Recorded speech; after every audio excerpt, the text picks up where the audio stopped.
오늘 우리에게 주시는 하나님의 말씀은 시편 18편 1절부터 18절까지 말씀입니다.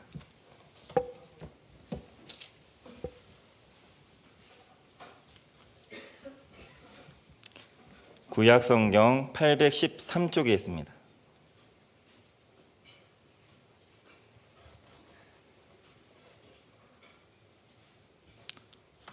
구약성경 813쪽에 시편 18편 1절부터 18절까지 말씀, 저 앉아 여러분 앉아 교독하겠습니다. 나의 힘이신 여호와여, 내가 주를 사랑하나이다. 나의 반석이시오, 나의 요새시오, 나를 건지시는 이시오, 나의 하나님이시오, 내가 그 안에 피할 나의 바위시오, 나의 방패시오, 나의 구원의 뿌리시오, 나의 산성이시로다. 내가 찬송받으실 여호와께 아뢰리니 내 원수들에게서 구원을 얻으리로다.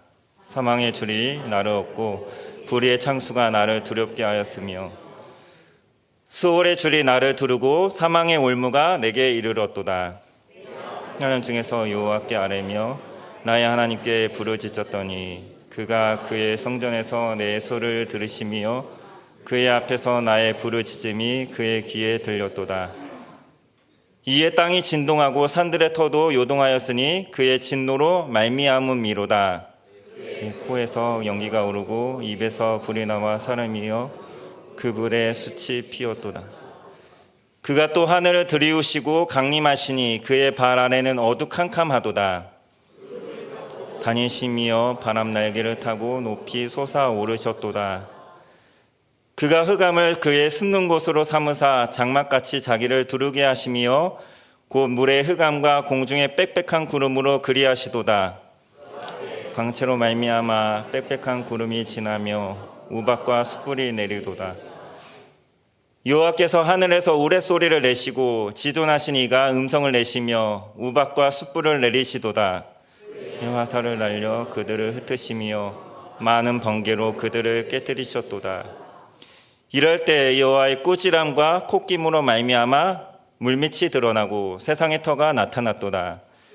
높은 곳에서 손을 펴사 나를 붙잡아 주시며 많은 물에서 나를 건져내셨도다. 나를 강한 원수와 미워하는 자에게서 건지셨으며 그들은 나보다 힘이 세기 때문이로다. 그들이 나의 재앙의 날에 내게 이르렀으나 여호와께서 나의 의지가 되셨도다. 아멘. 오늘은 종의 기도라는 제목으로 말씀을 전하겠습니다. 시편 18편은 우리가 복음 선거로 많이 알려져서 많이 부르기도 하고 또 익숙하게 알고 있는 시편 중에 하나입니다. 이 시편은 하나님께서 다윗을 사울의 손으로부터 구원해 주셨을 때 그것에 대한 찬양과 감사, 또한 하나님께서 다윗에게 하신 일들에 대해 다윗이 찬양한 시편입니다. 시편 18편의 표제어를 보시면 우리가 이 표제어를 주목해서 볼 필요가 있습니다. 표제어가 다른 시편에 비해 상당히 길게 구체적으로 기록이 되어 있습니다. 여호와의 종 다윗의 시라고 시작을 합니다. 인도자를 따라 부르는 노래, 여호와께서 다윗을 그 모든 원수들의 손에서와 사울의 손에서 건져주신 날에 다윗이 이 노래의 말로 여호와께 아뢰어 이르되, 하나님께서 모든 원수들의 손과 사울의 손으로부터 다윗을 구해 주신 날에 이 시편을 지었다는 것입니다. 사울의 손에서 건지셨다 할 때 이 건지셨다는 말은 확 낚아채듯이 건진다는 뜻을 가지고 있습니다. 왜 그렇게 하셨습니까? 너무 위급한 상황이었기 때문에 그렇죠. 사울에게 붙잡힐 것 같은 상황 속에서 하나님은 다윗을 확 낚아채듯이 살려내 주셨다는 것입니다. 바로 그 상황에서 다윗이 고백한 내용이 1절 말씀입니다. 나의 힘이신 여호와여, 내가 주를 사랑하나이다. 구약의 시편은 보통 두 갈씩입니다. 결론과 중심 주제를 처음에 딱 말해놓고 왜 그런 결론에 도달했는가를 쭉 설명하는 것이 시편의 통상적인 구조라고 할 수 있습니다. 나의 힘이신 여호와여, 내가 주를 사랑하나이다. 1절이 이 시편의 핵심 구절이라고 할 수 있습니다. 그 다음 절부터는 하나님이 이러이러하신 분이시기 때문에, 하나님께서 나에게 이렇게 일하셨기 때문에, 역사하셨기 때문에 나의 힘이 되신다는 것입니다. 만약에 어떤 사람이 죽을 병에 걸렸다가 기적적으로 완치 판정을 받고 살아났을 때 일반적으로 그 사람에게서 나올 수 있는 반응은 주님 살려주셔서 정말로 감사합니다. 하나님은 기적의 하나님이십니다. 나를 다시 살리시는 분이십니다. 좀 더 말할 수 있다면 하나님께서 나를 살려주셨으니 내가 이제는 더욱 주님을 위해 살겠습니다. 그렇게 감사의 기도를 올려드리는 것이 일반적인 반응이죠. 아니면 꽉 막힌 상황에 놓였거나 반드시 해결돼야 하는 문제가 있는데 도무지 해결 가능성이 없어 보였지만 극적으로 문제가 해결됐을 때에도 우리에게서 나올 수 있는 반응 또한 하나님 정말 감사합니다. 제 기도를 들어주셨군요. 정말 감사합니다. 문제를 해결해 주셔서 감사합니다. 이러한 반응들이 우리의 자연스러운 반응일 것입니다. 그런데 다윗은 그런 상황 가운데서 하나님이 나의 힘이시다, 그렇게 고백을 하고 있습니다. 우리의 일반적인 반응과는 사뭇 다른 반응을 했다는 것입니다. 죽을 뻔했는데, 겨우 살아났는데 하나님께 하는 말이 하나님은 나의 힘이 되십니다. 단순히 다윗은 하나님께서 자신을 살려주신 것에 대해 감사하는 것으로 그치지 않았다는 것입니다. 하나님은 나의 힘이십니다. 여기서 힘이라는 말의 원뜻은 이기게 하다, 강하게 하다, 견고하게 하다라는 뜻을 가지고 있습니다. 다윗이 고백하기를 죽을 것 같은 위기의 순간에도 하나님은 나를 한결같이 굳게 서 있도록 하시는 분이시다. 나를 오히려 더 강하게 하시는 분이시다. 내가 하나님의 길로 계속 걸어갈 수 있도록 나를 더 견고하게 해주시는 분이시다. 그런 고백을 하고 있는 것입니다. 다윗이 지금 찬양하면서 선포하는 것은 하나님께서 이런저런 상황 가운데서 나를 건져주실 뿐만 아니라 내가 어떤 상황에 처해 있을지라도 흔들리지 않고 하나님의 뜻 가운데 굳건하게 설 수 있는 능력을 허락해 주신다는 것입니다. 사실 그것이 진정한 힘이 아니겠습니까? 다윗의 다른 시편에서는 표제어가 그냥 다윗의 시라고 되어 있습니다. 그러나 이 시편 18편은 한 가지를 더 붙여서 여호와의 종 다윗의 시라고 합니다. 여호와의 종으로 살았던 다윗의 시편이라는 것입니다. 어떤 상황 가운데서도 흔들림이 없이 여호와의 종으로 살고자 했을 때 하나님은 그분의 종을 지키실 뿐만 아니라 끝까지 종으로 굳세게 살아갈 수 있도록 힘이 되어 주신다는 것입니다. 그래서 다윗이 주님을 사랑한다고 고백했던 것입니다. 내가 주를 사랑하나이다.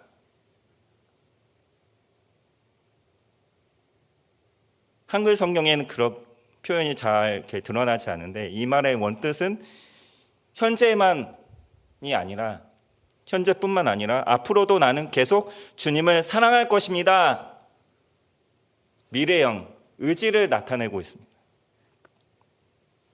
하나님께서 과거뿐만 아니라 앞으로도 계속 영원토록 살아계셔서 나를 지켜주시고 강하게 해주실 것이기 때문에 나는 주님을 사랑할 수밖에 없다는 것입니다.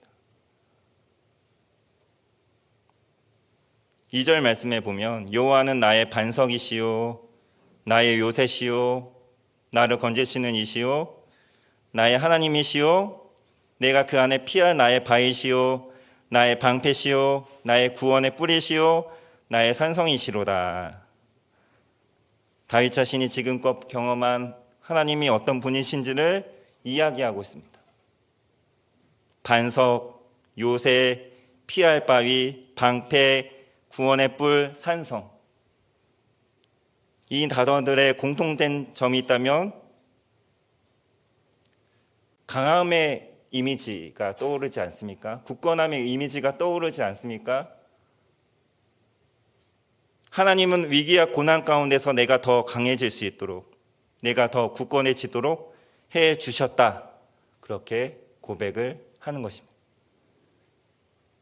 3절 말씀에 보면 내가 찬송을 받으실 여호와께 아뢰리니, 아랜다는 말, 부른다, 기도한다는 뜻입니다. 부르짖어 하나님을 찾는다는 뜻입니다. 이 시편 언제 쓰여졌습니까? 다윗이 사울의 손에서 건짐을 받은 후에 쓰여진 시편입니다. 어떤 성경학자들은 다윗이 왕으로 즉위했을 때 쓴 시편이라고도 보기도 합니다. 그렇게 보기도 합니다. 사울이 죽은 상황입니다. 대적들이 다 없어진 상황입니다. 이제 다윗은 왕이 되었습니다. 절대 권력을 가진 상황입니다. 그런 상황 가운데서도 다윗은 고백합니다. 여전히 나는 주님을 찾고 주님께 부르짖을 것입니다. 이게 너무나도 중요한 것 같습니다.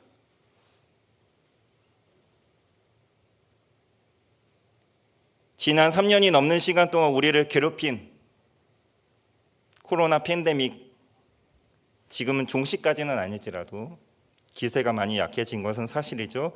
지금은 코로나에 걸려도 일반 독감처럼 가벼운 증상일 때가, 감기처럼 가벼운 증상일 때가 많습니다. 제가 아는 어떤 분이 그런 이야기를 하신 적이 있습니다. 코로나가 심했을 때에는 계속 집에만 있고 어디 나가지를 못하고 사람 만나지를 못하니까 말씀을 가까이 하게 되고 말씀을 묵상하는 것이 자연스러운 하루의 첫 일과와 우선순위가 되었는데,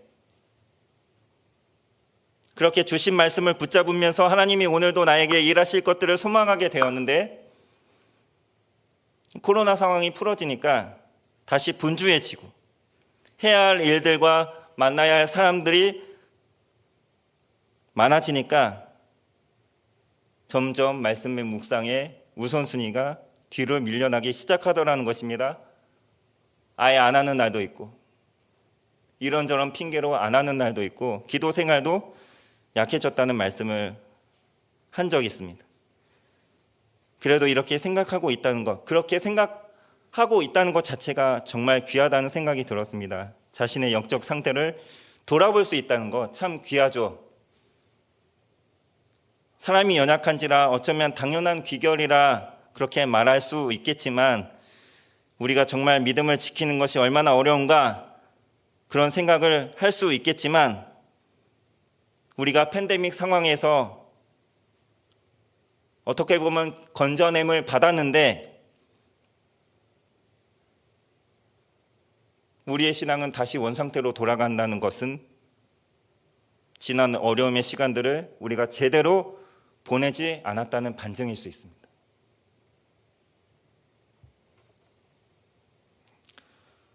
어쩌면 이것이 우리가 그토록 코로나 상황 가운데 우려한 바가 아닐까 생각을 해봅니다. 코로나가 풀어지면 결국 이렇게 되는 건 아닌가? 그 시간을 통해서 돌아봐야 하고 회개해야 하고 반성해야 할 부분들을 우리가 놓쳐버린 것이 아닌가, 그런 생각을 해봅니다. 그렇기 때문에 지금 이때가 정말 우리에게 중요한 골든타임이라고 생각을 합니다. 건져냄을 받은 후에도 여전히 하나님을 찾고 구했던 다윗의 모습을 보면서 팬데믹과 위기와 고난의 상황 가운데, 개인의 고난과 위기 상황 가운데 건져냄을 받은 후 우리의 모습이 어떠해야 하는가 깊이 한번 생각해 볼 수 있기를 바랍니다. 건져냄을 받은 후에, 고난을 통과한 후에, 그때가 더 중요하다는 것입니다. 코로나가 한창 심할 때에는 우리가 하나님 앞에 두려움과 경외심을 가지고 우리의 유한함과 연약함을 깨닫고 고백하지 않았습니까? 평범한 일상의 모습들이 얼마나 소중했는가, 추억하면서 깨닫지 않았습니까? 그러나 이제 그 공포에서 거의 벗어나게 되니까 도루묵이 되는, 속된 말로 도루묵이 되는 상황. 다시 해이해지는 우리의 모습. 그렇다면 코로나 팬데믹 기간 동안 우리가 얻은 것이 과연 무엇인지, 우리가 깨달은 바가 무엇인지, 그 3년이 넘는 시간들을 우리가 헛되이 의미 없이 보낸 것밖에 되지 않았다는 그것인지, 그동안 우리가 하나님을 두려워한 것이 아니라 팬데믹 그 상황, 공포스러운 그 상황 자체만을 두려워했던 것은 아닌가.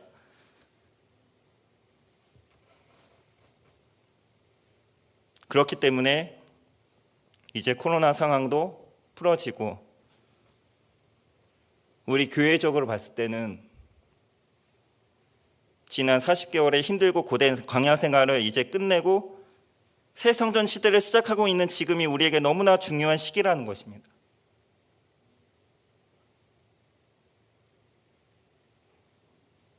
우리가 얼마나 꿈꾸고 바래왔습니까? 이곳에 예배 드리는 것을.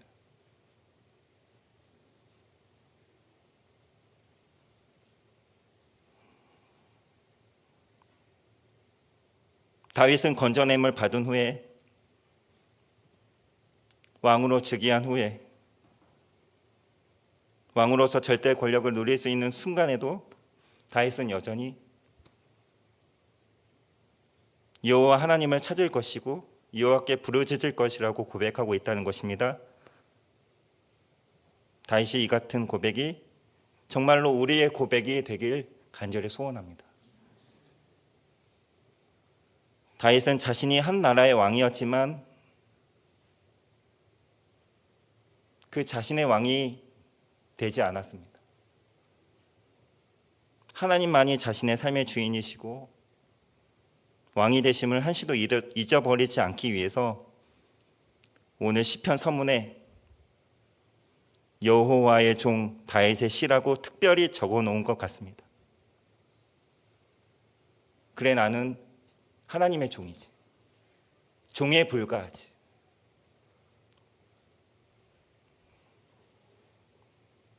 어떤 상황 가운데서도 하나님을 찾고 부르짖고 구하면서 끝까지 평생을 하나님의 종으로서 살기를 애썼던 다윗입니다. 4절과 5절 말씀, 사망의 줄이 나를 얻고 불의의 창수가 나를 두렵게 하였고 수월의 줄이 나를 두르고 사망의 올무가 내게 이르렀도다. 이러한 환난 가운데 있을지라도 6절 말씀에 여호와께 아뢰며 나의 하나님께 부르짖었더니 그가 그의 성전에서 내 소리를 들으시며 그의 앞에서 나의 부르짖음이 그의 귀에 들렸도다. 여호와의 종으로 계속해서 하나님을 찾고 부르짖는다면 하나님은 반드시 성전에서 들으시고 응답하시고 역사하실 것임을 확신하고 있다는 것입니다. 여호와의 종들이 하나님을 부를 때 하나님이 임재하시고 역사하시는데 어떠한 모습으로 임재하시고 역사하는지를 7절부터 15절까지 장황하게 묘사하고 있습니다. 얼마나 놀랍고 장엄한 하나님의 현현 모습입니까? 7절 말씀에 땅이 진동하고 산들의 터가 흔들린다. 그렇게 말씀합니다. 만물보다 크신 창조주 하나님께서 움직이실 때 그런 일들이 일어난다는 것이죠. 여호와의 종들이 그분을 부를 때에 터가 진동하도록 움직이신다는 것입니다. 8절 말씀에 보면 그 코에서 연기가 오르고 입에서 불이 나오고 9절 말씀을 보면 하늘을 들이우시고 하늘을 이불처럼 두르실 정도로 하나님은 크신 분이시다. 그분이 임재하시면 그 발 아래가 다 가려져서 캄캄해질 정도로 하나님은 크고 위대하신 분이심을 표현하고 있습니다. 10절 말씀에 그룹을 타고 다니십니다. 하늘 보좌를 지키고 있는 영적인 존재인 그룹들을 타고 다니신다.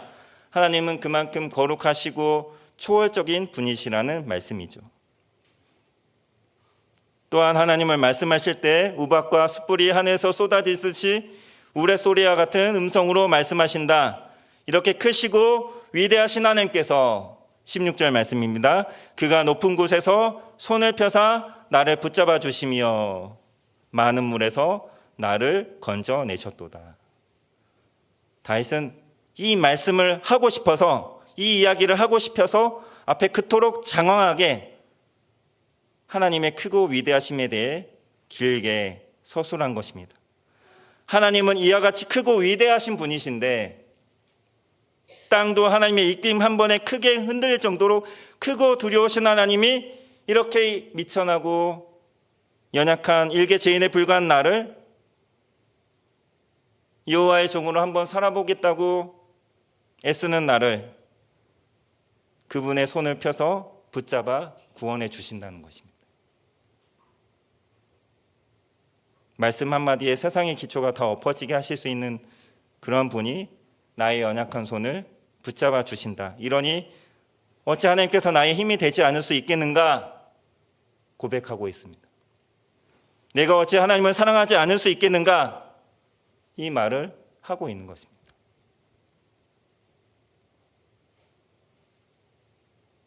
(18절) 말씀 끝부분에 보면 여호와께서 나의 의지가 되셨다. 의지라는 말은 버팀목, 받침대, 지팡이라는 뜻을 가지고 있습니다. 그 어떤 대적과 원수를 나를 치고 때릴지라도, 넘어뜨리게 할지라도, 그 어떤 세상의 풍파가 나를 덮칠지라도 하나님은 끝까지 내가 굳게 서 있을 수 있게 하시는 나의 의지와 힘이 되어 주신다는 것입니다.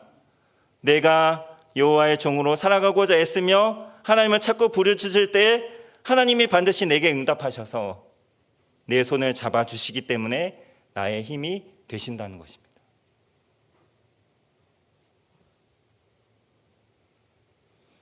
말씀을 맺겠습니다. 사랑하는 성도 여러분, 다윗이 하나님의 종으로서 가졌던 하나님에 대한 굳건한 믿음이 저와 여러분의 믿음이 될 수 있기를 간절히 소원합니다. 저와 여러분이 진정 무엇을 두려워하고 있으며 무엇을 의지하고 있는지, 무엇을 믿고 살아가시는지 이 밤에 정직하게 돌아보시면서 내 영적 상태를 점검해 보시기 바랍니다. 정말 지금이 우리 모두에게 중요한 시기인 것 같습니다. 코로나 상황이 풀어졌는데 다시 예전 신앙의 모습으로 회귀할 것인가? 광야 생활 동안 주셨던 깨달음과 은혜를 잊고 새 성전의 편안함 가운데 도취되어 변화산에서 베드로가 말한 대로 주여 여기가 좋사오니 그 마음으로 우리가 살고 있지는 않은가? 돌아보시고 여호와의 종으로서, 우리 역시 여호와의 종으로서, 여호와의 종들로서 진취적이고 도전적인 믿음을 가지고 하나님께서 우리에게 원하시는 뜻을 온전히 이루어 가시는 저와 여러분 모두가 될 수 있기를 간절히 소원합니다.